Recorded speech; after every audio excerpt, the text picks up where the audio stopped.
I'm hoping the same thing. Yeah.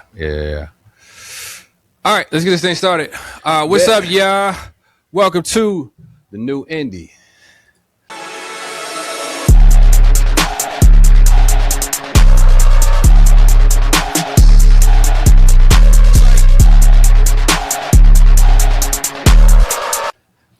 What up? Thank y'all for coming by. There we go. Love it. I love that. I'm feeling brand new. I got a new angle. I like it. I got a new angle. Were you in the MySpace days? Oh yeah. Do you have a MySpace? All that kind of stuff? I did. I remember before like memes and all that kind of stuff were popular, there was like this skit that used to go around was talking about like the chicks who hit the angles. It's like new angles, bro. New angles. Mm-hmm. And it was like the 2009 version of catfishing or something like that. You get the right angles, but chicks still do that nowadays too. They do.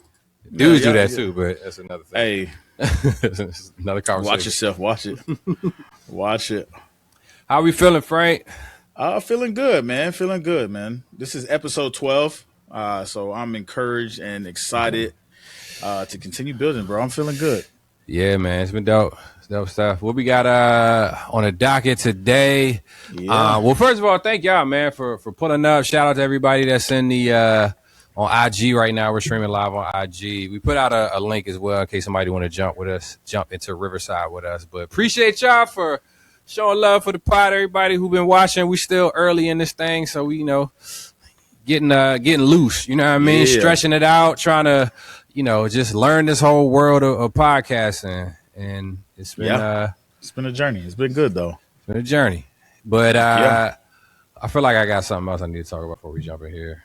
No, that's it. Now we're going to the topic. So, all right, this today's topic we're talking about creative ruts and how to stay inspired. And so, a creative rut isn't proof you've run out of talent. In 2026, it's often proof the system is working exactly as designed, feeding you the same inputs and rewarding you for the same outputs. This episode is the escape plan. Yes. Yeah? Yeah. Is that everything? You like that? I like Anything that. you want to add? Nah, I think that this is a good topic, especially as a indie creative. When you are navigating this journey, there will be ebbs and flows. And you got to find ways to be inspired. And we don't realize how many things around us could inspire your next big song. So we want to talk about that. Didn't LeCrae just post something about this earlier? Oh, he might have. I think he literally posted, which I might. Let me look. I think I might have added that as a segment as well. He said, he did a joint about not having to be a content creator. Yeah, that's the one.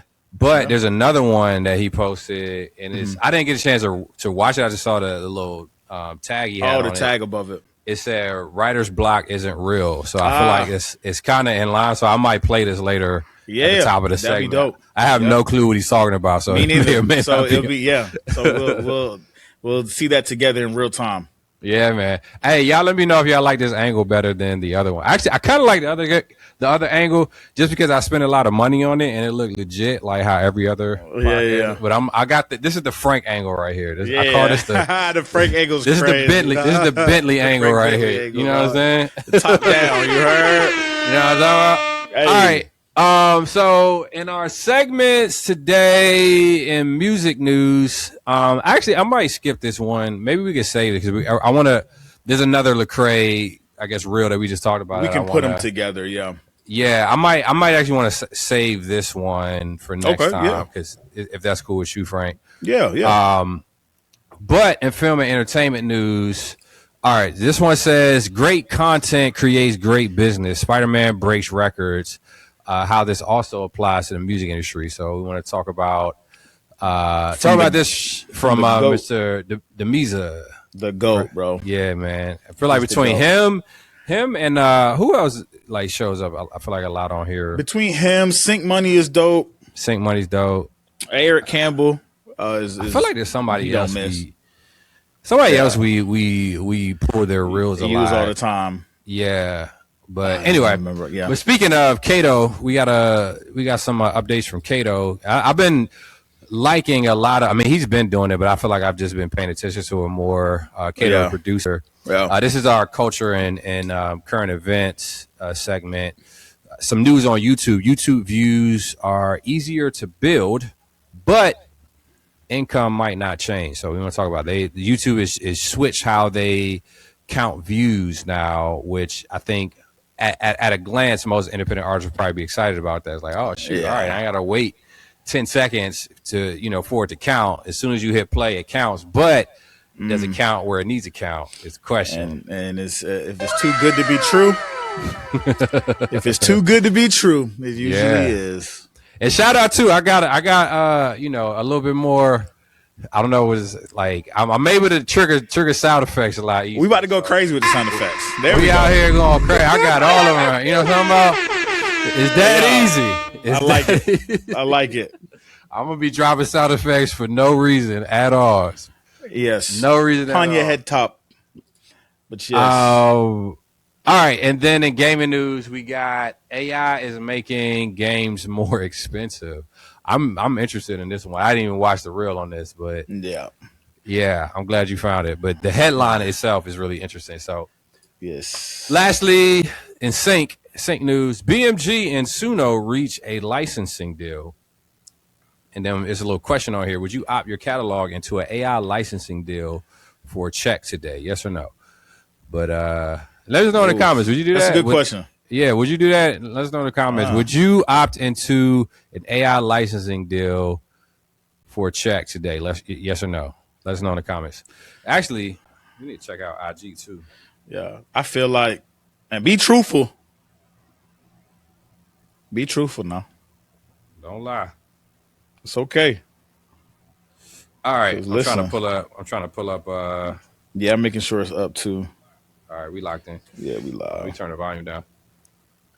All right, that's our segments that we got slotted for today. Hopefully, we'll get through all of them. But you gotta, stay for the full episode and know what we actually end up covering and what we don't. Because sometimes we don't get to everything. But you been good though, Frank? Been good, man. I've been I'd say I'm at an 8 this week. Nothing crazy. Nothing crazy. Just work, head down, and just knocking out song after song for clients and stuff. Oh, you actually been getting some time to work on some new music? Yeah, I've been working on some music. Most of it is like, I forgot what that feels like. Yeah, the ghost ride. Dang, that's crazy. I forgot the ghost writing client work.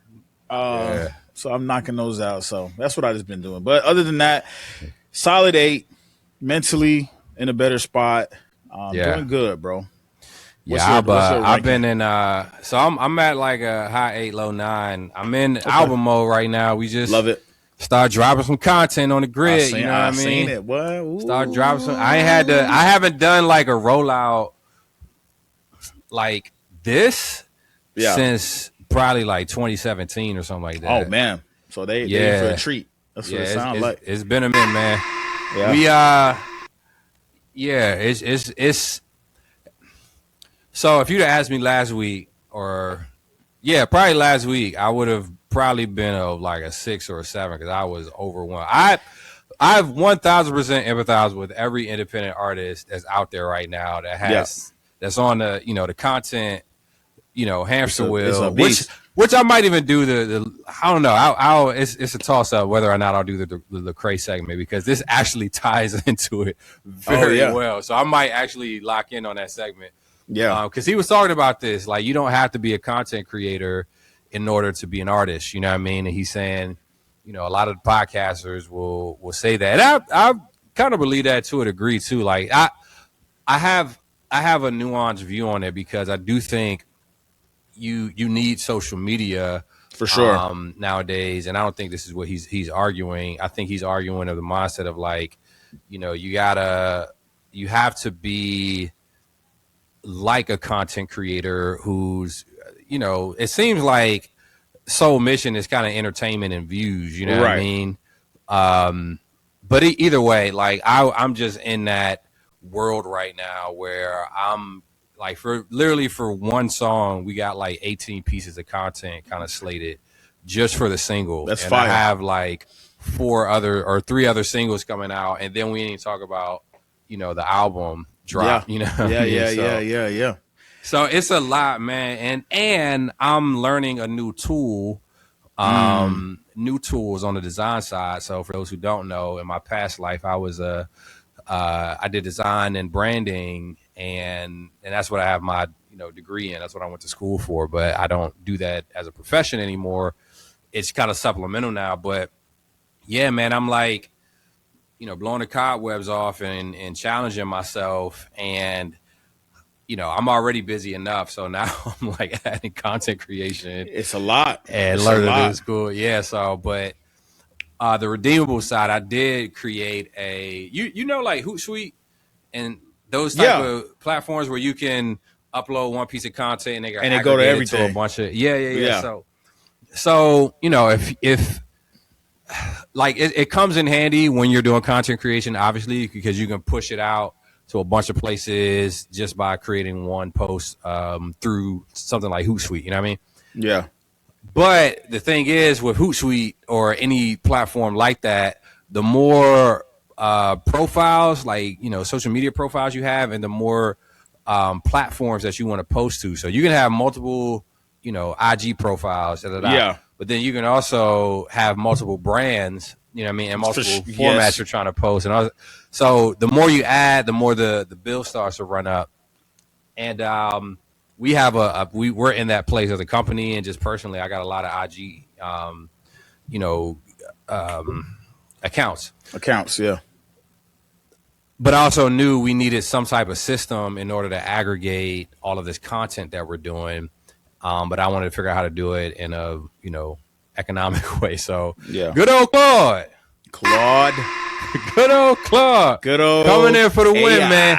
Yeah, I built basically my own Hootsuite on the back end of my Just Deraj site. That's tough. Yeah, because you can, like, all these softwares and stuff, they're just using different calls to pull and push information behind the scenes to an Instagram, to a Facebook, to a TikTok. And so if, you got all the APIs and all this other kind of stuff, which Claude knows how to, I don't know how to do none of that stuff. I just told Claude what I want to do, and we just walked through it. Yeah. And lo and behold, like, I was able to connect to Instagram, Facebook, YouTube, for free, and just, push through it. So all of the posts that you see going out was through that system. I still got to get TikTok in there. I just ran out of time. That's free game right there. If you watching, come on. It's free game. It's free game. Love it. So I've been good, man. I felt better after that whole bill, because now I feel like I got one place where I can go to. It's branded how I like. It's doing the things I want, and boom, we out here. Lovely. We out here. That's dope. Let's go. Hey, all that's fire. We want to get into this Wildcard. Is that what we on? The Wildcard? Oh yeah, we can get into the Wildcard. All right. Anybody on IG? I don't see nobody on IG right now. So let's see. Why is that link not there? Oh shoot! Hold up. But I have it here. Yeah. Let me. Nah, sorry. I was saying who we have. Oh, on Instagram. Yeah. All right. What's this? This is the Wildcard. Oh, wrong sound effect. Wildcard segment. We're gonna see. We're gonna test it. Pull up the link. I got it. Oh, you got it. Boom. There I had it up. I was just talking about who was on IG. All right. So the question is, what was the question? It was. Let's see. Hold on. Best actors overall. Yeah. Best actors overall. Who we got on the screen? We got 4 different groups. Now, if you're listening on Spotify or where you can't see what we see, then you might have to hold these names in your head. But trying to see what's the best group of actors overall. Well, so go ahead. You want to run it up? Go ahead. Well, no, I just want to set the preference real quick. Right. They're taking away box office numbers.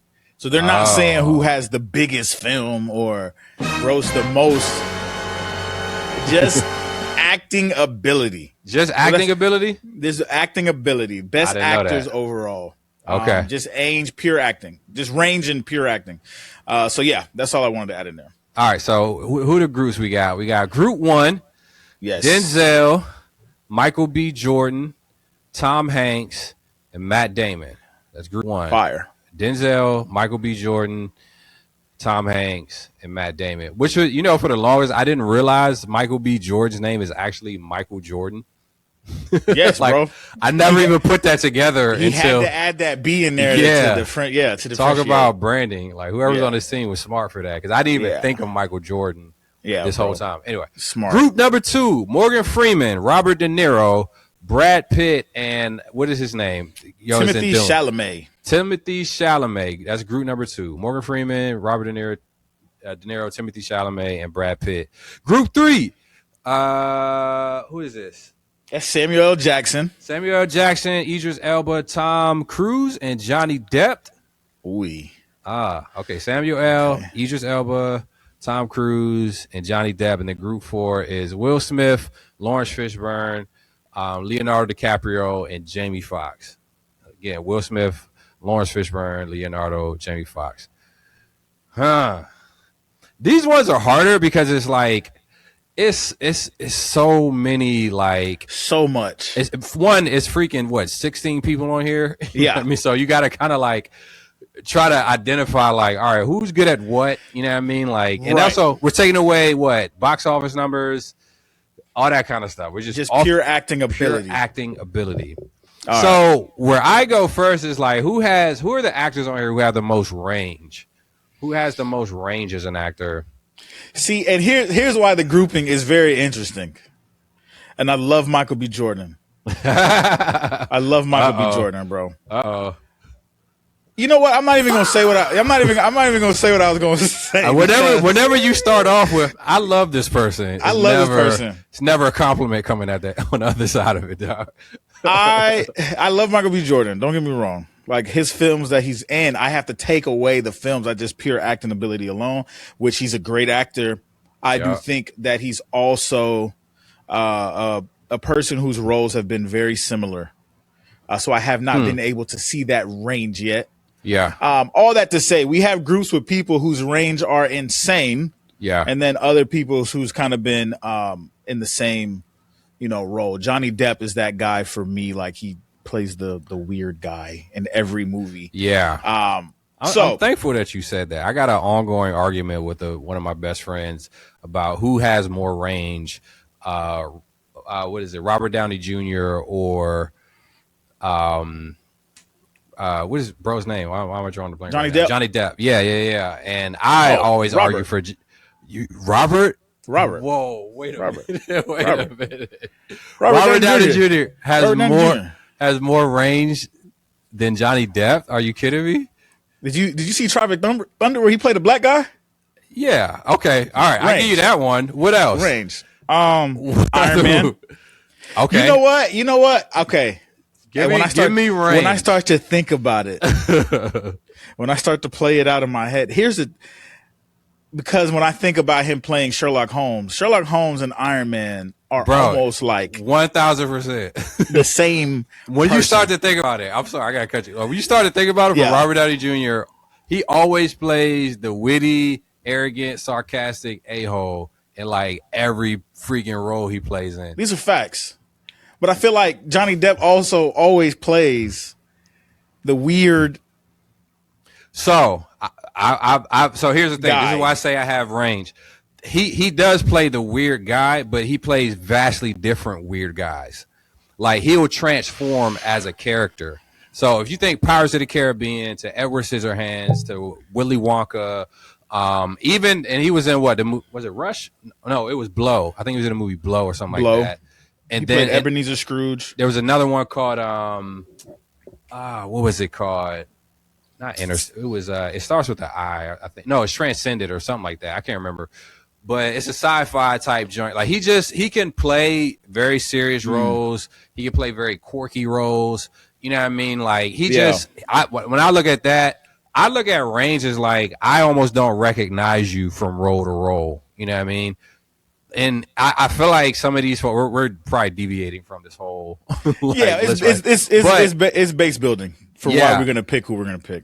So anyway, let's get back to this. That's a whole side conversation. Actually, my boy's gonna be here next week. Maybe I'll have him on the pod and we can argue about this. Yes, I would love to. But anyway, so let me just try to wrap this up. My group, if I had to pick a group, as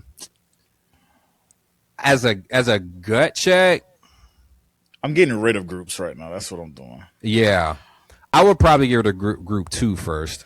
Out of there. Agreed. Yeah, Morgan Freeman, Robert De Niro, Brad Pitt, Timothée Chalamet. Love you guys, respectfully. I would put that to the side. Yeah. I would see people not gonna like my second. Who's like your second? My second group that I'm getting rid of. I can't do it. Actually, I have to. All right, hear me out. Hear me out. Group 3. Now, group 3 has to go second. Like, group 3 was actually, I think, my second one as well. Really? Okay. Yeah, I think so. even though Samuel L. Jackson to me is like a monster, bro. Yeah, it's because of the other people in there. Idris Elba's great, Tom Cruise is great, but they unfortunately group 3 got to go. Okay. Which leaves us with group 1 and 4. Group 1 and 4. Yes. What you thinking?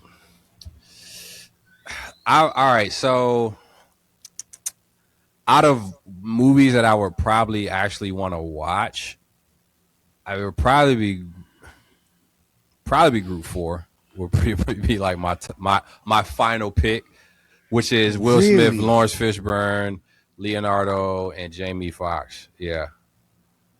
I'm assuming you're the opposite. I don't know. I don't disagree. Come on. Yeah, I have to disagree. Here's why I have to disagree. Michael B. Jordan has been on a generational run. Like I can't think of just movies off of numbers and box office. Between Killmonger, his role in Killmonger, and him playing in Sinners, and Creed, and then you have Denzel freaking Washington, who has done everything. All right, his acting range alone in what's that one movie with him and Viola Davis? Fences. Fences. Come on, bro. I don't know that I saw Fences. I think I might have started it and didn't get finished. Yeah, didn't finish it, or maybe I did. And then Tom Hanks' legendary acting ability. Here's my problem with Group 4. I love Will Smith. All right. Yeah. All right. Go ahead. Keep going. When it just comes to pure acting ability, I don't see him out acting a lot of people. Lawrence Fishburne is kind of the same thing. Leonardo is the one person saving Group 4, and then Jamie Foxx is fire and talented, but when it comes to acting, he has Ray. See, so here's the thing. Yeah. I think, again, if we're going on acting ability, this is where, like, this is where my mind goes. So I mean, I feel like Will Smith is obvious. Like, I mean, this dude has a lot of range. I think he's really good as an actor. From like 7 Pounds to Hancock to Suicide Squad, which was it was what it was. But so he kind of does, like, he has a certain familiarity, I think, each role, but I do think he embodies the roles really well. But anyway, we'll put him aside. Leonardo DiCaprio, I think, has a ton of range as well. Like, from Inception to, The Revenant, to, Titanic, all this other kind of stuff. Like, I do think he has range. He has, his acting ability is great, even though it took him so long to get like an Oscar or whatever. Which is insane. Like, yeah, you know what I mean? Like Wolf of Wall Street, you know what I mean? Like, he's able to really transform, I think. Yeah. Django, which is Jamie and Leo, but right. And then brings me to Jamie Foxx. I think Jamie Foxx is underrated, man. Like, what he did in Ray alone, for me, he's like legendary. Top. Yeah, man. Like, he's just really, really good, man. Like, very talented actor. Yeah. And he floats in that range too, where it's not every actor that can do comedy really well and like drama like really well. Yeah, that is true. So he has those two things working. And then Lawrence Fishburne, I say him for last because recently me and my wife, mainly my wife, but she's, kind of pulled me into it, not like reluctantly or anything, but we've been watching Blackish on Netflix. They just put all the seasons on Netflix. And so she's been binging on that joint. And I've been watching it too. And he's in it. Lawrence Fishburne, he plays Anthony Anderson's dad in the joint. Right. He plays such a vastly different character than like Morpheus. You know what I mean? Like he's the old school, I'm clowning my son. Like, I got this chip on my shoulder, but his comedic timing is really good. You know what I mean? So that's why I say like I'm not giving him a fair shake. Well, I think because he's not as premier. Well, I don't say premier. That's the wrong word. Lord forgive me. Like comparatively, you know what I mean? Like when we look at, a Will Smith or a Lawrence Fishburne, which is funny because Will Smith was actually going to play Morpheus. Turned it down. But when we think of just like notoriety, you know what I mean? Like Will Smith is obviously going to pop up more, than Lawrence Fishburne, where it doesn't take anything away from it. We're talking about pure acting. Like Lawrence Fishburne, I think is a really great actor. So I can't disagree with that. Me personally, I think that Denzel Washington is enough to beat out Will Smith and Jamie Foxx and Lawrence. And then I think he's enough. Denzel Washington is the GOAT of he's the I don't know if I agree. He's the pinnacle, bro, of acting, of black male acting. Him and Samuel L. Jackson. Listen, like I don't. Denzel ran so these cats could walk, bro. Like I don't disagree. Walked so they could run. I don't disagree. I don't disagree that Denzel is a fire actor. I do feel like sometimes it's similar to Robert Downey. Like I feel like I'm getting Denzel just in a different. So you don't think so? You think? Okay, hold on. Finish your statement. I feel like I'm getting Denzel, but like in a different role, not a transformed Denzel in it. You know what I mean? Like it always kind of fit like from The Equalizer to Man on Fire to what is that joint called where he was in the heist joint? Pelham 1, 2, 3? No, man. It was I can't remember what it's called. Anyway, like from Great Debaters, you know what I mean? Like he did an amazing job in all of these, but I do feel like I don't feel like I'm taking out of I know this is Denzel. Like this is a Denzel kind of flavor that I've seen before. Like if I'm looking at a Johnny Depp where he's playing Edward Scissorhands, he's playing Pirates of the Caribbean, I feel like these are two completely different roles and different people. You think so? I don't feel like I get that with Denzel. I feel like even though I love Denzel. I feel like Edward Scissorhands, if you were to just take him out of the role and put him in Pirates of the Caribbean, same character, he's literally just captain the captain. You feel like that with Willy Wonka too? Yeah. Like I feel like I see the captain from Pirates of the Caribbean in Willy Wonka. Like he walked the same, they doing the same walk. But it's like, bro, like all right, man. What else he did? The voice for Rango, the animated voice for Rango, bro. Even the movie Rango. All right, we're moving on. We're moving on. We are moving on. Even his voice made me feel like, bro, this is Captain Sparrow, bro. We are moving on. Jesus. We're moving on. Denzel's goated, bro. Absolutely. Everybody on this list is goated. This is all fun banter. Like yes. If y'all see this, we love all of you. Everybody. We love all everybody. This, y'all fire. Thank you. Everybody got opinions about stuff. Yeah. All right. Let's shift gears a little bit. How do you want to do this? Let's get to the top. Maybe the topic. Should we do the topic first? Yeah, I think the topic first because I do think it'll bleed into like the segments. All right. Will tie in. Let's do this. So this topic is, I guess, music business. I'm tripping. I'm thinking of segments when you get to our topic. So the topic is, introduce the topic for us, Frank. What's our topic for today? Yeah, so the topic is creative ruts and how to stay inspired.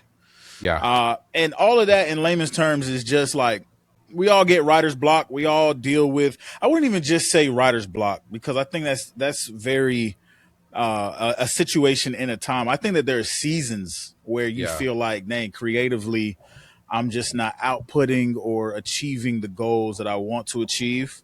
Or the sound is not coming out the way I want it to, or the song is not coming out the way I want it to. And we all go through those seasons, and they are actionable things that you can do to move forward. And I think we can just talk about like ours and what we do to stay, you know, inspired, and then look at some more textbook things with that. But that's the main topic for today.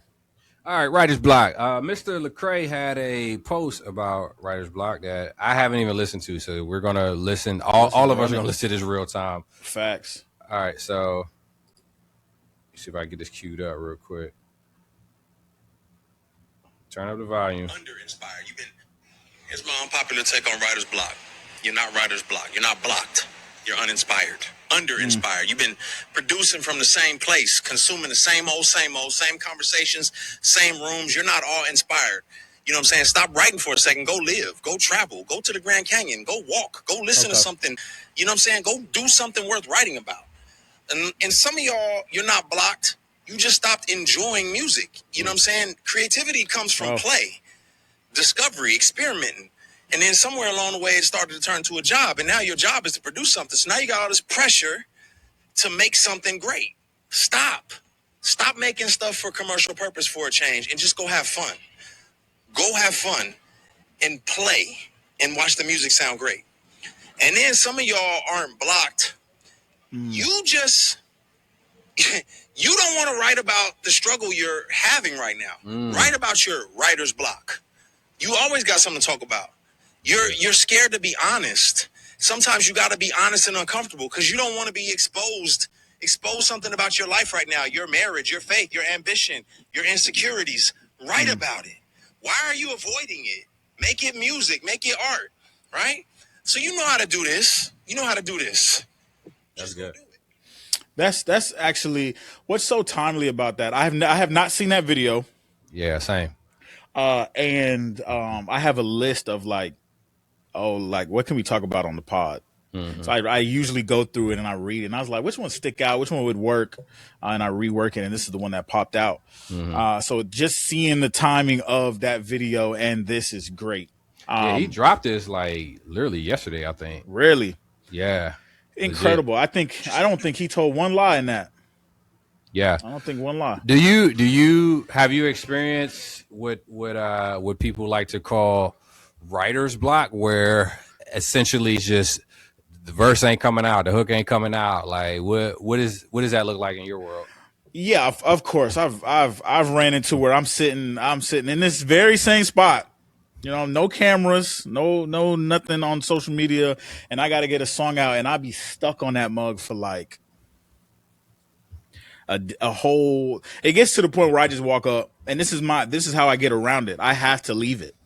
If I stay here and get frustrated with it, I'm going to create something that I don't like, and I'm going to also get frustrated with the project altogether.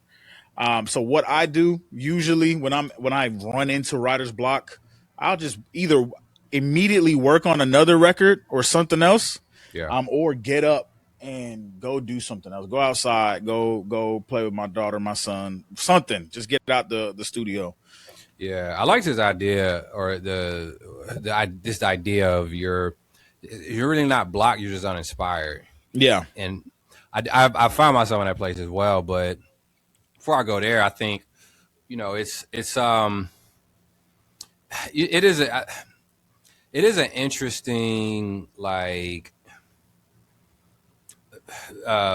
thought of like, all right, I'm self-identified as a creative, and so sometimes there's this internal struggle or expectation. And I think sometimes what it is like there's this deep down expectation, like, you know, I'm better than this, or this is like, why is this not coming out? Have I reached the end of my creativity? Have I, like, or whatever it is? Usually, I mean, the answer is always no. I mean, I think deep down, every person just has a well of creativity. Like it's literally endless. You know what I mean? Yeah. But it is ways that we can draw that out of us that that help us land the plane, versus us beating our head against the computer and the microphone. Like, why? But I've actually had one of those situations where I was frustrated because I was just on a song for, I don't know, longer than I wanted to be. And it got to a point where I was frustrated. I was like, this song is coming out today. Like, that's like, literally, that's how I kind of talk to myself. I'm like, this song is exiting, my body, my mind. And I ended up the song came out, you know what I mean? But I do think that's the idea that's here where, we're allowing some XYZ, Alexa, stop. We're allowing some type of resistance or, expectation or limitation, like create this, Alexa, stop, create this idea of, we don't, it's not in us, it's not coming, But, but I mean, I still want to unpack it, play devil's advocate on the other side. But what's your? I do want to play devil's advocate on the other side because for some reason when LeCrae was speaking, what brought me back to, there's this idea of like be creative and play and just have fun with what you say and be honest. There's a line on that. There's a line on that. What you mean? Because look at what happened. Like, for instance, look what happened with LaRussell, right? LaRussell's fire to me. Okay. I love what he's doing for his city. I love his outlook on being independent. And he had that one record that I think he recovered well from. I think he's back in the fold, but people were trying to cancel him, so to speak, because he was being honest. Yeah. So honest to the point where it could come off insensitive.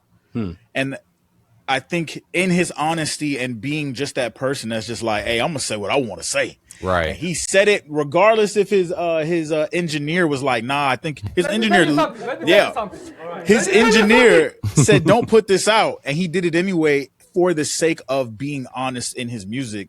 And I think it hurt him to a degree. He won't say that because he doubled down on everything that he got. Like, he came back out and was like, no, I stand on what I say, which is admirable. Yeah. But not everybody's going to be able to survive that blowback from their careers. So with that being said, I do think there is a way to creatively say things honestly. So there is some tact to it. So yes, be honest, but you not gonna hear the deepest, darkest. I mean, for certain things, the deepest, darkest version of the topic. I'm gonna be honest, but I'm gonna be creative. You know what I'm saying? Like, you got to find that balance. I feel like this goes back into that conversation of like art versus commerce, or or not commerce, but commercial art versus maybe more of a purist stance on art, like art for the sake of art. You know what I mean? Because there might be an argument on the side where it's like,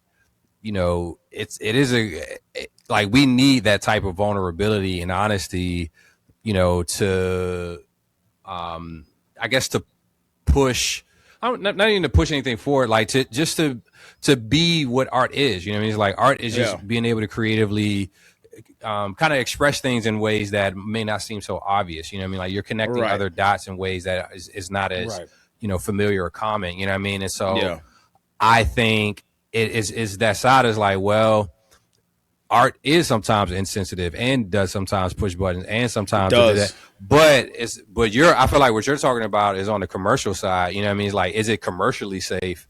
You know what I mean, to do it? Is it but is it commercially safe, but also is it maybe it's not just commercially safe, what you're saying, because I can say an argument on your side was like, it's just having, just tact. You know what I mean? It's like being having a certain awareness and being empathetic or sympathetic as a human to say, like, maybe this isn't the best way to present this, that specific, you know what I mean? Like, should you taper, should you filter, you know what I mean, your art to that end, you know what I mean? Yeah. The sucky part about it, though, and this is just the world we live in. The people who are rewarded are the ones that get as close to that line as possible without actually crossing it. And then we'll say like, oh man, the honesty on this was just absolutely crazy. He said what needed to be said. Yeah. But he got right. Now, if you cross the line, ear careers could be in jeopardy. We see that with Kanye. You know what I'm saying? Like, there's sometimes, not with the most recent stuff, Kanye might say something and people will be like, that doesn't make sense. And then 10 years later, we're like, oh, that does make sense. Right. But the way that he did it was just wrong at the moment, but you were onto something. Right. And I think just finding out how to be tactful in doing that is the key. So all of that to say, in terms of being creative, like, be as honest as possible, but also just be smart about it. That's it. Just be smart about it. You know, this is probably a like, sometimes I admire artists who can go there, though, because there's certain songs that I just won't write. Like, there's certain things that I will have a certain feel, which I do think is wise, you know what I mean? But there are some artists out there that are just, I mean, so case in point, Eminem is probably one of them. You know what I mean? Like, Eminem is probably it was probably one of the first examples in hip hop that was, or at least the most visible, and one that comes the most top of mind, that was just like, I can't believe he said this. Like, I can't believe anybody says this. You know what I mean? Let alone in hip hop. I mean, because he's talking about, you know, doing some unspeakable things to his mother and his you know, to different people groups, and it was like anybody could get it, whether you were, you know, homosexual, whether you were Christian, whether you were atheist, whether you were, anybody could get it. Anybody could get it. You know what I mean? And there's I think a certain level of like, man, I wish I could say something that liberally, you know what I mean? It's like, without, but it again goes against probably my conscience, my convictions, and it wouldn't be right. So there's a version of that I probably could say, but, you know, and I think that's partly even where hip hop gets a lot of flack. I think rightfully so, because there's a lot of themes, I think, that get a lot of themes that get greenlit and get praised, I think, within hip hop, that anywhere else would get looked at sideways and wouldn't be tolerated. You know what I mean? At all. Zero. And sometimes it's underneath the umbrella of creative expression or storytelling, which to some degree I agree with, the other degree I don't. And admittedly, I'm probably part of the problem because we listen to this stuff, but at the same time, it's that dynamic. It's like, it's an art form. It is somebody's, you know, self-expression. It is unfortunately like monetizable.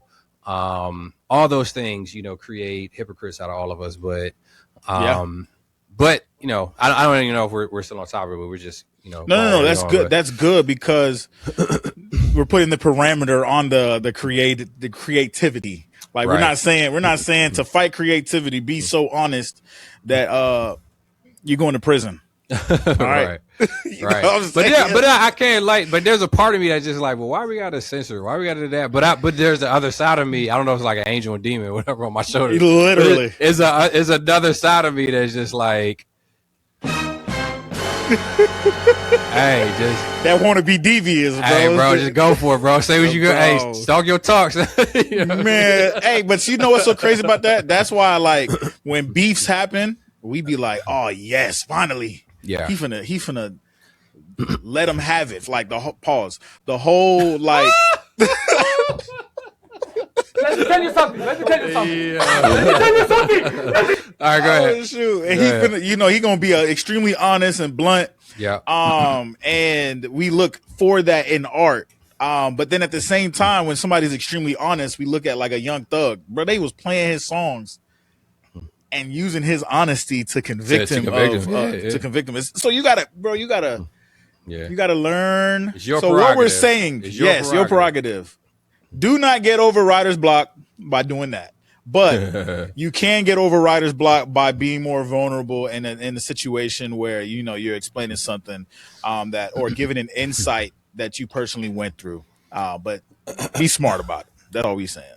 Right. Yeah, man. I feel like there was one other thing I was going to say about this. There was, I think sometimes I lost it. It'll come back if it was important. But yeah. Anything else on this topic? Like, I feel like LeCrae's real that we didn't plan to play on here actually encompass, I think, a lot of helpful tips for, I guess, quote unquote, overcoming writer's block. But he's almost arguing like there's almost no such thing, or you don't have writer's block. You know, it's just that, and this is where I almost would say like, maybe you do have writer's block, but the block is you. You know what I mean? It's like you're creating a block where there really is none. You know what I mean? Right. The remedy to that is, get outside, go live life, like walk away, come back, like speak about the things you're afraid to speak. Like he's kind of giving strategies that help you to. When I think of a block, you know what I mean? I'm thinking of, I have this wall in front of me and I can't see, it's almost like those horses with the blinders on. I can't see any other way around this thing.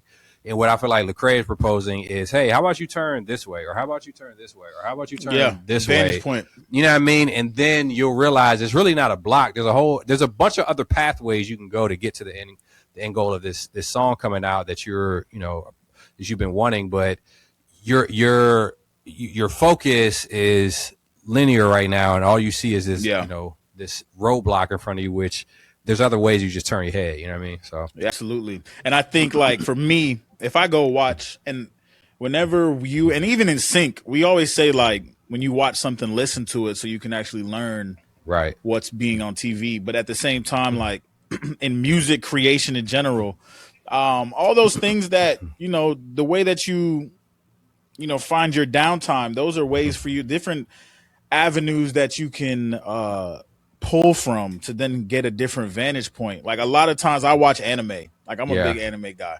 And the stories in anime will give you a different vantage point oftentimes, and how you can address a song. Like it's just little stuff like that you can use in your everyday like process. I feel like Russ said something that was really good. He was like, the best writers are those who can find, like, basically can blow up very minute things that you see in everyday life. It's like you stubbing your toe or something like that, and the feeling of I'm about to cuss, to my heart's content. You know what I mean? For that sensation. Or like I remember Joseph Solomon. He does a lot of spoken word. He's an artist as well, but he had this piece that he did that was really observant. Maybe that's the best word. Like some of the best writers are very observant of just like things in real life.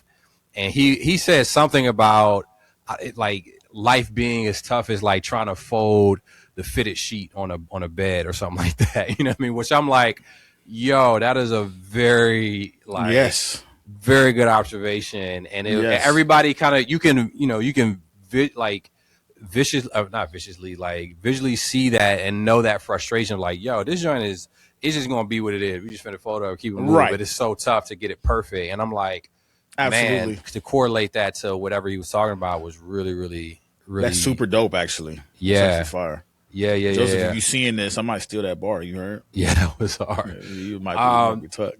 Dope. That's dope. Let me see if I can get my was it work? No, I think I got to be on a media thing. I was trying to hit my sound effect. I loaded some there it is. Some new sound effects in here, y'all. So forgive me. I'm getting my bearings, but shout out to, we got some folk in. I didn't even see some folks slid into the chat. I see Kamani's in here. Oh, word. Somebody else is in here too. I don't know who it is, but let us know in the chat. I see you in Riverside. What's up, y'all?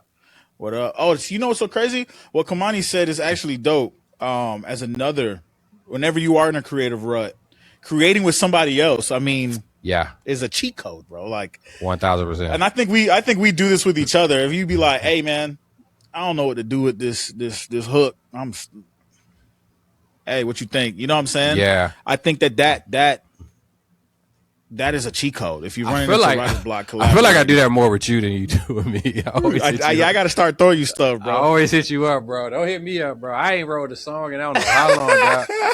Yeah, I've been in Claude land. I've been in album mode. I've been in daddy mode. I've been in too much stuff for me to be working on some music. Now I'm playing. I need to get back in it. You going? Yes, it's gonna come back. Yeah. So but that's a cheat code. Yep. That's Love it. All right, y'all.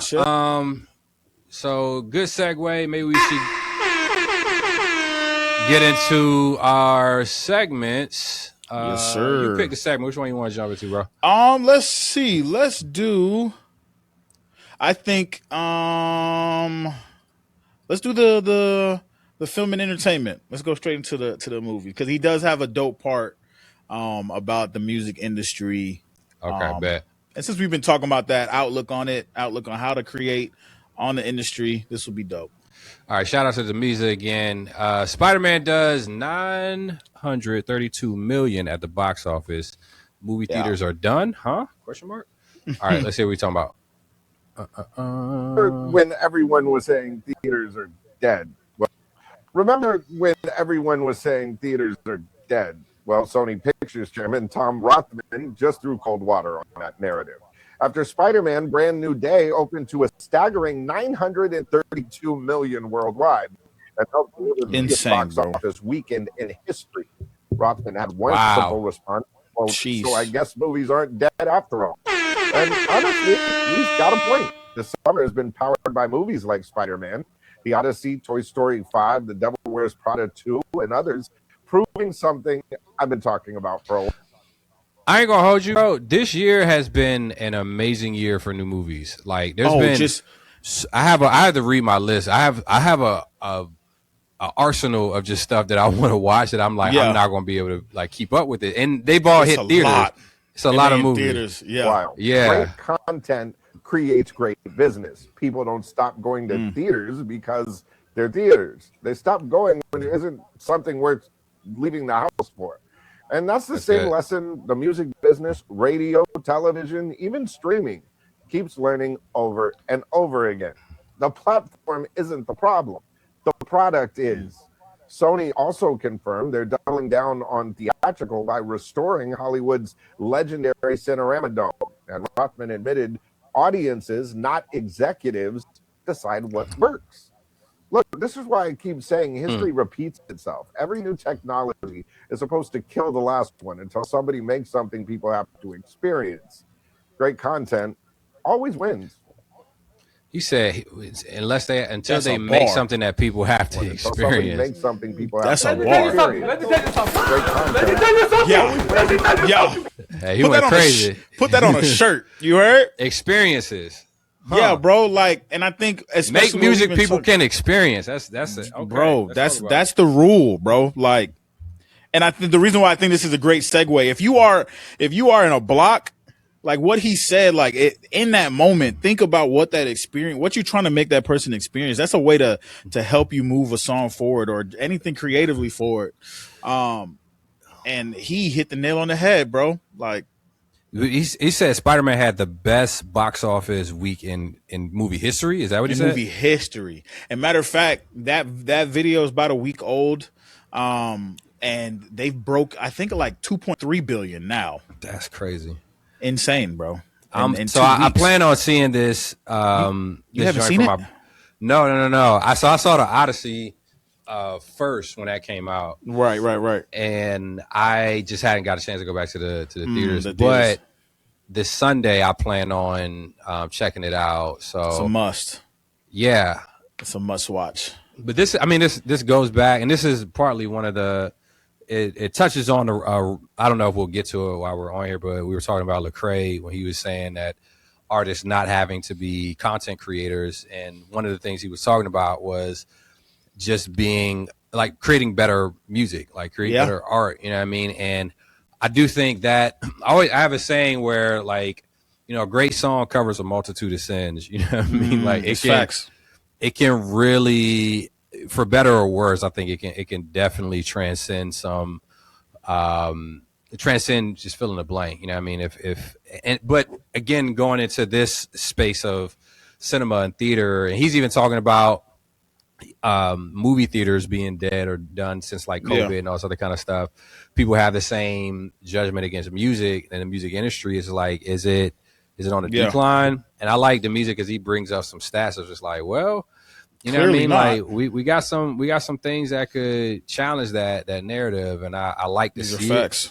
Because I want to have a bias in it, so we need all this. I don't know why people do that. It's like we Like we in the industry and we ish on the industry we in. Like, well, this ain't helping nobody. Like, yeah, like it's so weird. We want industries to end, and we're like, oh, it's dying. Like, yeah, and I've definitely probably done it before, but I don't know. Like I just think about that where, you know, the industry that we're championing, we want to see it grow, and you know, we're seemingly with this, you know, release and what Spider-Man is doing, seeing it validated, like, you know, great art, good art, you know, and that could be subjective. At least art that audiences can respond to, you know, can break through and change things, not just for that particular piece of art, but everything behind it. And so, you know, I think we kind of owe it to ourselves to do well, because it helps, you know, other independent artists do well and have more opportunities and advantages down the road. So that's why I appreciate, like, you know, the Russes and the LaRussells and the Catos and the LeCraes and like all these cats who, you know, bet on themselves, like, you know, and also, I guess, give back and try to open up new inroads for, you know, for independent artists to grow and thrive. And that's partly even why we, you know, did this podcast. That's why what we doing. Yeah, that's what we doing it for. Absolutely. Yeah, man. Like, we want to see independent artists winning out here, and absolutely, you know, one episode at a time. So absolutely, let's get it. Shout out to Neue.Indie. You know what I'm sir. Yeah. I love this now too, because I can do multiple sound effects at once at the same time. It's fire. The gunshots with the I'm going crazy. I love it.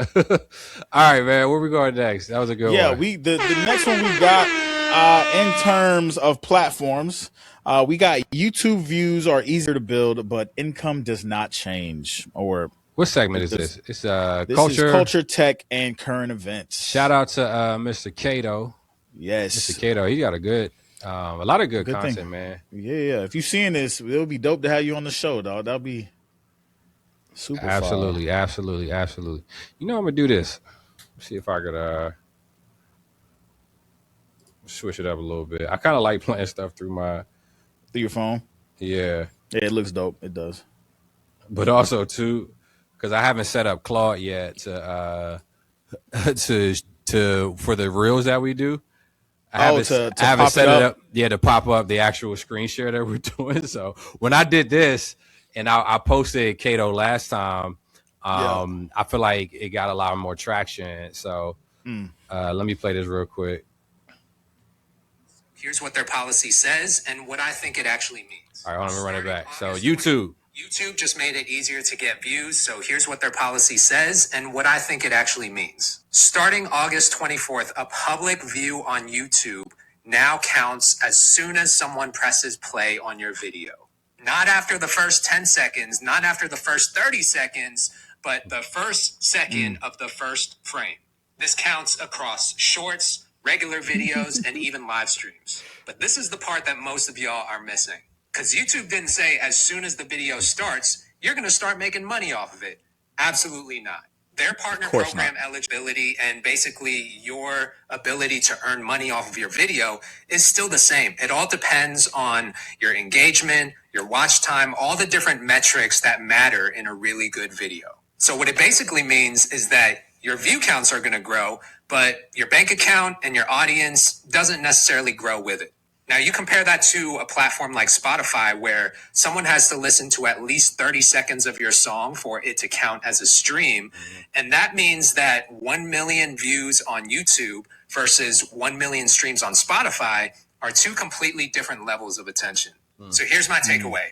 Public views, monthly listeners, all these numbers are just becoming vanity metrics. And if anything, I think that this YouTube policy is going to make it even easier for people to artificially inflate and bot their views. So I guarantee you, we're going to start to see some outrageous numbers on some of these YouTube videos because people are just going to bot the hell out of them. It takes a lot more to create an actual fan. Are these people actually sticking around, listening to the rest of your catalog, watching the rest of your videos? Right. That's what's actually going to make a difference in your career as a musician or a content creator or a YouTuber. So let me know what y'all think in the comments. Do you think this is I got thoughts on this one because I on one side you might feel like, oh, this is this is great. You know what I mean? It's like we actually are getting, a true metric of, all right, it's a 1-on-1. Like as soon as somebody hit play, that means they actually played my video. You know what I mean? Like it's, you don't have to go much further than that. But I do think this, it can create a false sense of, I'm really moving the needle on my career because for sure. to what he was saying, to have a sustainable career, like you need deep fan engagement. And I actually think it's a better metric to see how long somebody is actually sticking around to listen to your song or watch your video versus just, oh, I clicked on it and, kept it moving kind of thing. It's just like, well, and this is one of the things I look for, like when I'm running ads and stuff like that. I'm always looking for certain data points and signals to show, like, to be a certain KPI of how well my content is doing. Yeah, it's doing, and if it's really producing the type of results that I'm after. Because, again, there's a ton of data points, but I'm always looking to, like, all right, how many people are actually not just clicking on it, but how many people end up, going to a checkout page? You know what I mean? Right. Because that's a different intent. Like, you can click on an ad, but if you go to a checkout page after that, like go on the landing page and then go to the checkout page and add something to cart, that's another metric. You know what I mean? A whole other beast. And then the ultimate of just actually purchasing it. And then there's a whole nother set of KPIs you can look for on the retention side. Like once somebody becomes a customer, client, fan, all that kind of stuff. It's like, how long are they staying around? They just downloaded one song and they just kept moving and never like listened to any. So this is the stuff that he's talking about that I think is super imperative for independent artists to really understand of, like, these are vanity metrics at the end of the day. Like even, sorry, I'm going on a rant, but even now, no, you're good. You're good. I'm looking at the single that we're dropping and the content that I'm posting around it, and I'm seeing, like, I do see view count and all this other kind of stuff, but I know, like, all right, this, actually not even on a single. I'll go to the post. I don't have it on there anymore, but I just archived it. But when I did the fight, or when I did the walkout in Spain for Ruts, you know what I mean? Like for the boxer out there, I obviously shot content. I reposted it, let my fans see it. But the thing about it is that when he reposted it, I got maybe like 4,000. I think it was like 5,000 views on it, like on my post, and maybe like 100 some likes. When he posted and reposted my content on his stories, the view count went up to like 300,000. Yeah. Like the view count went crazy. So I was like, oh, that's dope. A lot of people saw it. But I know enough where I'm just like, well, what does it actually translate to? You know what I mean? I'm 100%. looking to see my follower count. I'm looking to see, like, what are some things that actually bring people into my ecosystem, not just oh, that's cool, you know what I mean? Because he shared it. Like that doesn't do much for your artist career. It does for visibility and maybe, just awareness. But again, I'm also like, in addition to awareness, how can we leverage that into something sustainable and substantial and long term versus just like, oh, this is dope, I got 300,000 views. Like, so what? I only got like maybe 100 followers from that, if that. You know what I mean? Which the ratio is just like, it's just it just feels very lopsided. You feel me? It does. And I think what you said, and in lieu of also what Kato said, I genuinely think that this is just going to become a new vanity metric. Unfortunately. And that's why we've been harping on for these last 11 other episodes of, like, it's deeper than the numbers that you see. Yeah. And I think that YouTube doing this, I genuinely don't understand the reasoning for this. Maybe I don't know. I don't know why they decided to do this. You know what's so sad? You know what's so sad about it? My brain is like, they did this on purpose for the people that are chasing vanity, and now they're going to be like, dang, I can get this 1 million views if I go on YouTube. Right. And they're going to get more users on YouTube because they're going to be like, oh, the algorithm's going to give me more views. And in their brain, they're going to be like, oh, I'm getting 1 million views on YouTube. Yeah. And look at me. You know what I'm saying? But they don't realize that the ROI on that is nothing. Yeah, and even with, like, cause I'm all about being able to garner attention. You know what I mean? Yeah. Like, if again that can be leveraged. Case in point, like if there's a such thing as influencer marketing, but the only reason why that's an industry is because one, they've been able to and this is like going back to what even Demise was talking about. I think Demise, but going back to like the fact that if I can get this many eyes on it, like how like engaged are these eyes? You know what I mean? Like how likely are they actually to, take action on whatever it is that we're putting in front of them? And you only can do that by going deep, you know what I mean, with your fan base to be able to say like, all right, I've curated such a base that they're all here for this particular thing. So if I put, a product that I trust in front of them, they're likely to engage with it because I have that type of depth with and that type of trust at the end of the day. Cause that's, with my fan base, that's really all it is. Like, business and sales and all this other kind of stuff, really at the end of the day is like, how well does somebody trust you and how well are you able to articulate the value that you provide to them that serves, a particular need that they have. And do they trust you enough to buy it from you and do it over and over and over again? You know what I mean? Yeah, like, that's just 100%. business. It's 100% that the business aspect of it, which makes perfect sense. With YouTube, that is straight vanity. Don't chase that. It's not gonna lead to anything. Yeah, but y'all let us know in the comments. Like, y'all think this is a good move, like for YouTube to give a per play count? Like not waiting was like 10 seconds or something like that for it to count seconds. As a play. Which do y'all like that or nah? Let us know in the comments. Let us know definitely in the comments. Give us a counteracting points. To your point, I would rather know somebody stayed for 10 seconds because that means that you was interested and you stayed for a little bit. 1000%. Yeah, 1 second. You know how many videos I accidentally start watching and I'd be like, psych. Bro, yeah, you know how many like ads show up on YouTube that I forget to skip? You know what I mean? It's just like, and sometimes even that like metric is not as clean cut as it is. Cause I'll be thinking about that when I let an ad run longer because I'm just doing something in the kitchen. I can't get to the skip.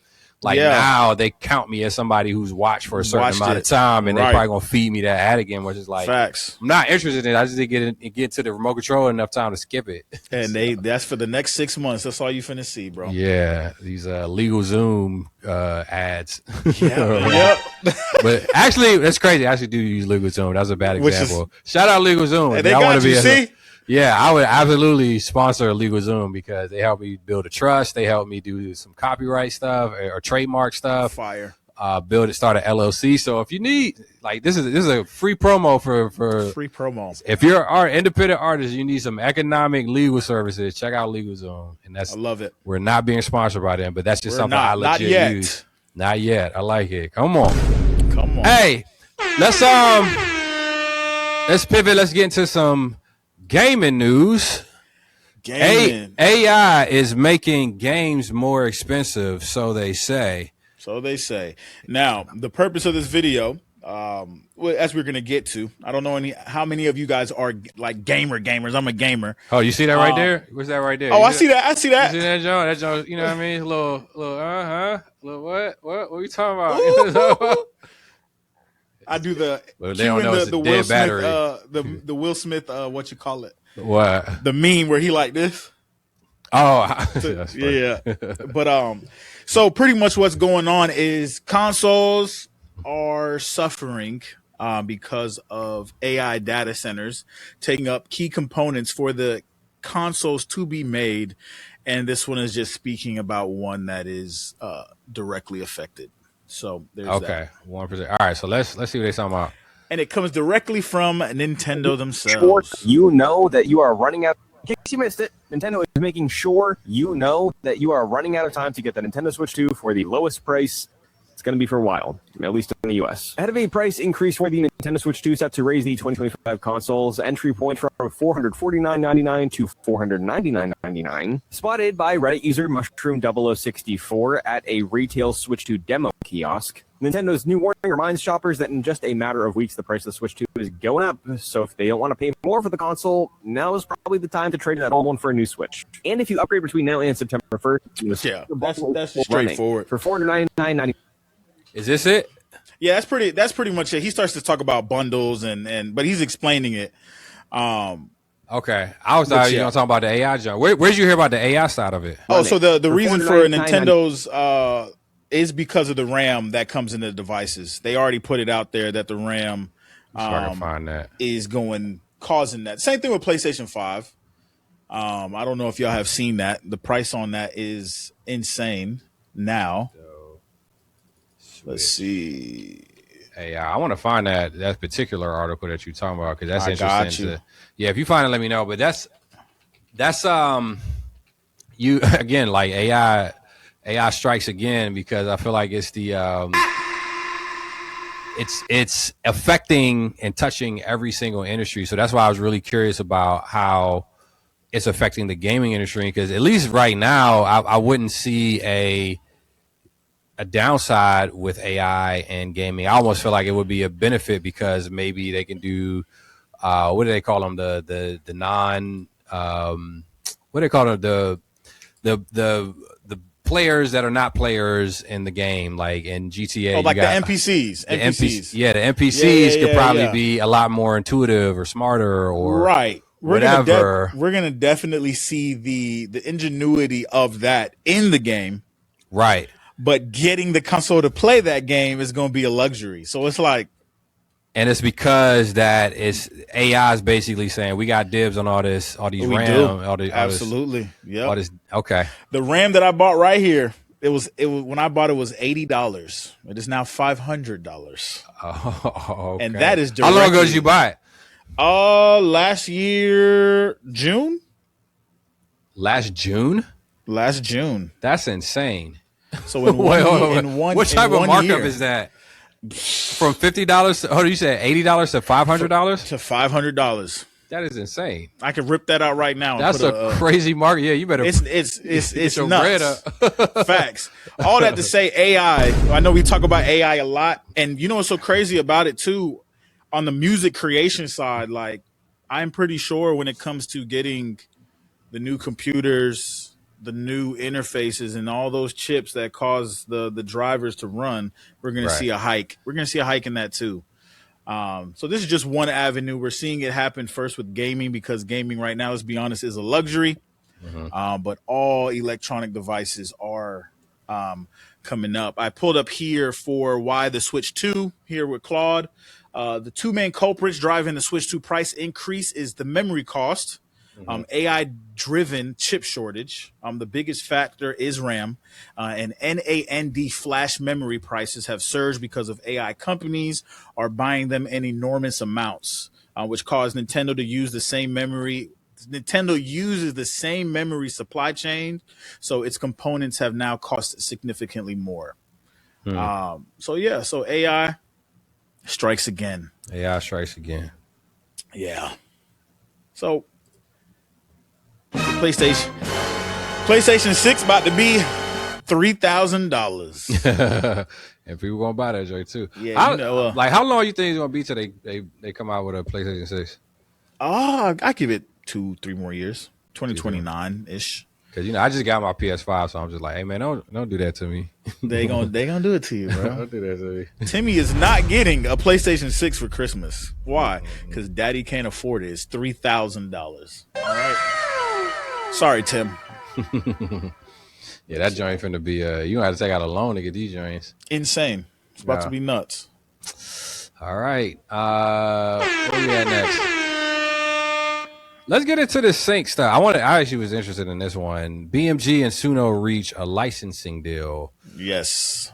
And let us know too, would you opt your catalog into an AI licensing deal for a check? Yes or no? Like, would you monetize your catalog? I think we should answer that question. I would. Should we read the article before we answer it? Yeah, let's run the article. I think it's an Instagram post with a picture, and then it describes it in the caption. All right, so we can pull that up. Let me pull this out real quick. So, BMG signs a global alliance with Suno covering 3 million songs and recording. You may never see my page again, so follow. Shout out. Go ahead, give him a follow. What's his name? Chris, the AI musicpreneur. Shout out, Chris, the AI musicpreneur. So his caption says, Suno signed Suno signed BMG this morning. It's so crazy how like they still like undergoing like lawsuits right now. I know they still moving like they still moving like nothing. Nah, dog, that's different money, bro. That's different. The deal is a global alliance covering BMG's recorded music and publishing catalogs. It settles Suno's past use of BMG's repertoire. Oh, really? And licenses it going forward, tied to Suno's first music model, built in partnership with the industry. Oh, wait. Tied to Suno's first music model built. Okay. The scale. BMG controls over 3 million copyrights and recordings, and they used to have an interactive side that owned GTA, but that was last episode. Around 500,000 master tracks and made 905 million euros in 2023. Its roster includes Tina Turner, Paul Simon, Mick Jagger, and Keith Richards, George Harrison, The Kings, Black Sabbath, and Jason Aldean. Crazy. And there's some terms here. Terms knowing the participation is a choice. BMG artists and songwriters can opt in, and the ones who do get paid. That's dope. Past use is settled. Okay, so this is interesting. Past use is settled. The training data question gets a price tag instead of a verdict. Which means let's break this down to what that means. Y'all knew y'all was stealing it. Okay.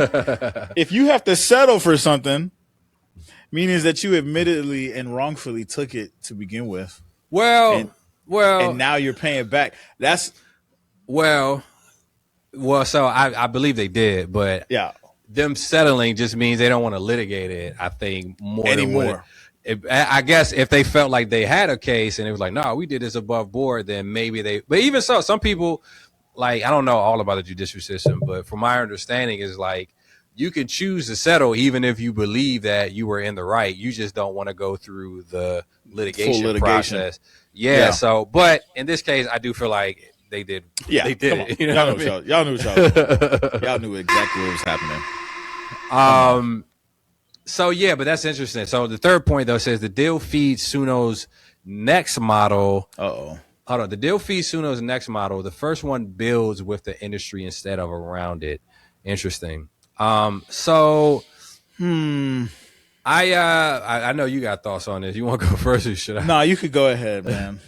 I think it's interesting that they basically were like, yo, all right, we it seems like if I'm reading this right, that rather than make a big fuss around everything that they already trained on, it's just like, hey, it seems like it says past use is settled. The training data question gets a price tag instead of a verdict. So they're basically saying like, hey, we're not going to sit here and like make you retroactively pay or make a verdict around whether you did or didn't do whatever. It's like, hey, we're just going to tell you how much it's going to cost you to basically for us to let this go. You know what I mean? Like that's how I'm reading it. Maybe I'm reading it wrong, but no, I think so. Said we're going to just let it go and you pay us this amount of money. The interesting side is that BMG, and which I think is kudos to BMG, but again, just on the face, they're saying, hey, artists, you can choose to opt in your catalog. And I'm assuming it's catalog that they represent, not catalog that they own. So if they own Master Pub, I'd imagine they're probably just like, hey, this finna go on here. That's going on there where you want you got to say so or not, unless they got to deal with the writers that prohibit that. But for stuff that they maybe represent and don't have full control ownership over, those artists are able to give their consent whether they do or don't. Yeah. And so thoughts around that? It's a step in the right direction. I think it's a step here's what I mean by the step in the right direction. We love Suno. He is a Sunoer now, y'all. I am not a Sunoer. Official. All right. I don't associate myself with you Sunoers. It's a step in the right direction. And here's what I mean by that. My main trope and gripe with what was going on with Suno was what you were building this even at the time was a multi-million-dollar company off the backs of creators, and they weren't being compensated. Yeah. BMG adds more of a control and a transparency that Suno was not giving us. Okay. That BMG is now offering, and they're straight up saying like you can opt in, and if you do opt in, you will be paid. That's all we wanted. Right. That's all AI. That's all AI. When it comes to a musician and AI altogether, we just wanted to know if you used our voices, because you were using it anyways. If you used anything that came from our personal intellect, that we would be compensated for it. That's it. Yeah, and that's what I'm hearing from BMG. They're using the right verbiage. Yeah. So I'm not mad at it. Yeah. Isn't Warner Chappell with BMG? Or underneath BMG? I don't know. Ask Claude. I don't think so. I think I need to ask that, because if that's Warner, the case. Warner and BMG. I think BMG is on there, but I could be wrong. Yeah. I think it's a step in the right direction too, and it's what I think the model should have been. Originally, like you were saying. I'm curious. I want to know the numbers. Like, what type of royalty and kickback do they get off of the, allowing it to train? 1, 2. How long is this license for? Yeah. 2, and then 3. How do artists kind of feel like this? Like, what artists are actually opting into this? And maybe this is the part where we answer that question. Like, would you? Yeah, that's the opt your catalog into a legal, arrangement like what BMG and Suno have created here? Would you put your catalog? Would you let Suno via BMG train on your music if they give you a kickback, Frank? It depends on the kickback. I love the sound effects right now. I do, bro. Hey, it depends. It depends on the kickback. It depends on how much ownership you are also taking away from me. Okay. Effectively, it wouldn't be any ownership because it's a licensing deal. True. Yeah. So if you're just licensing the song, my stuff in my catalog, and I'm getting a kickback, I would just need to know the numbers on the kickback. Like if it's some I don't gotta deal with you money. You know what I'm saying? I could say, oh my God. For layman's terms, I could say no money.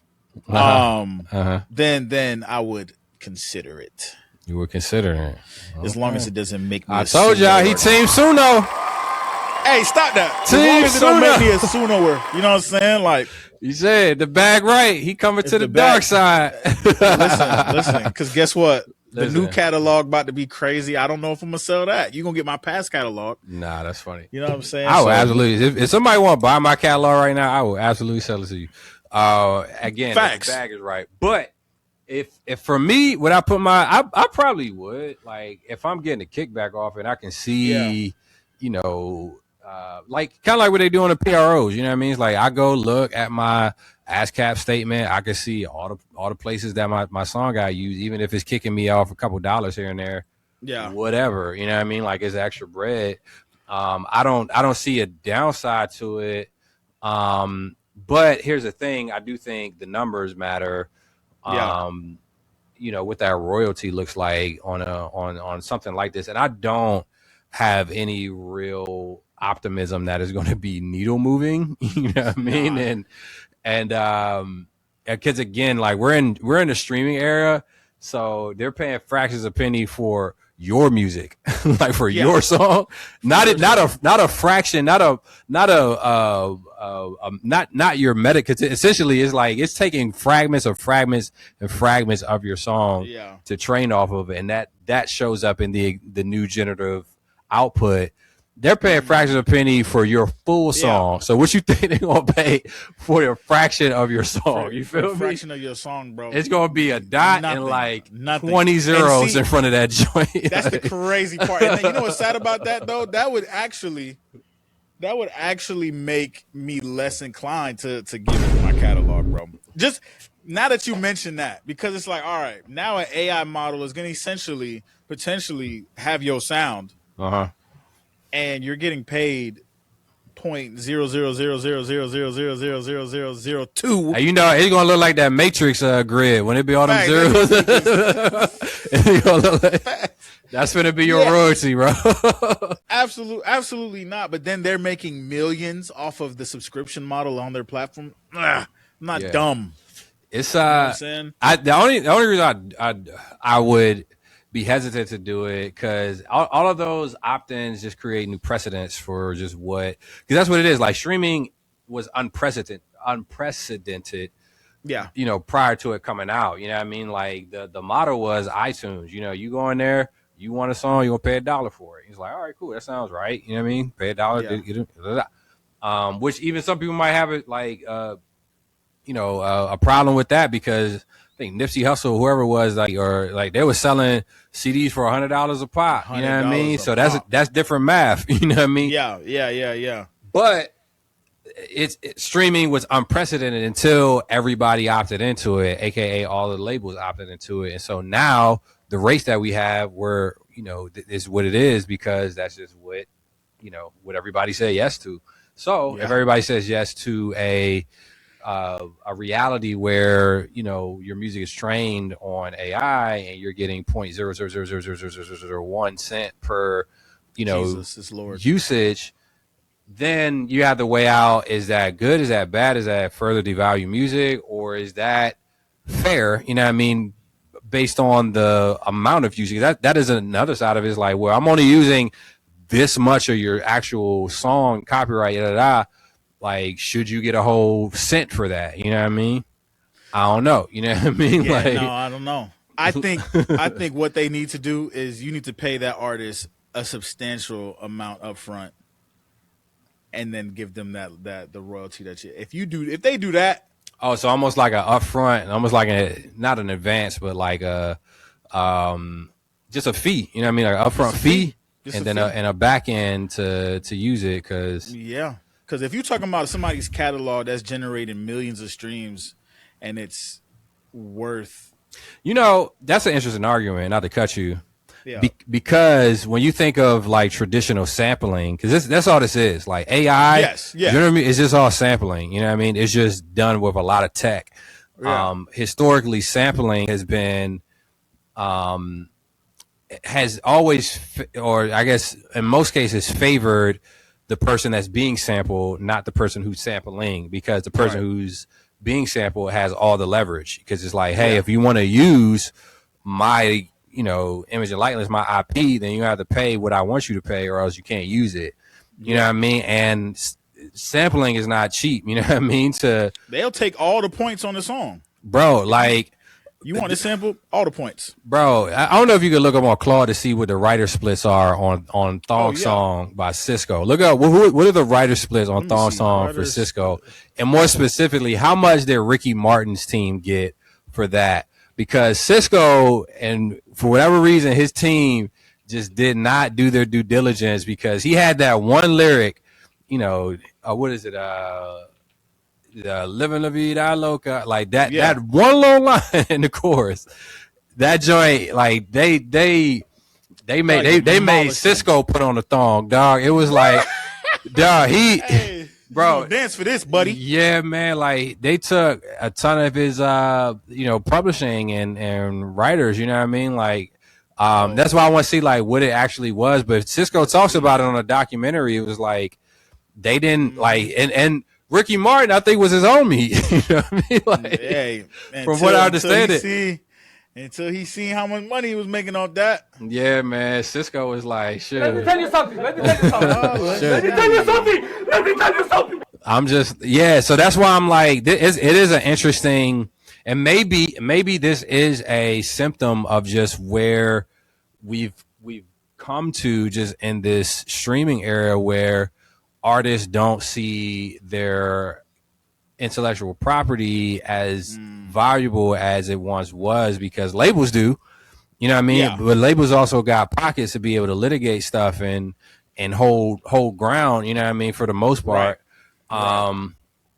Independent artists are sometimes symptomatic of just like, I just want to make some money, you know what I mean? Like, I'll take whatever you give me type stuff. So we don't value it in the same way, but historically it hasn't really been like that. I feel like, if you understand what's yours, you know what I mean? Like, if you understand the business, yeah, man. So, which is so crazy, because I'm pulling it up here now in terms of that, the Ricky Martin thing.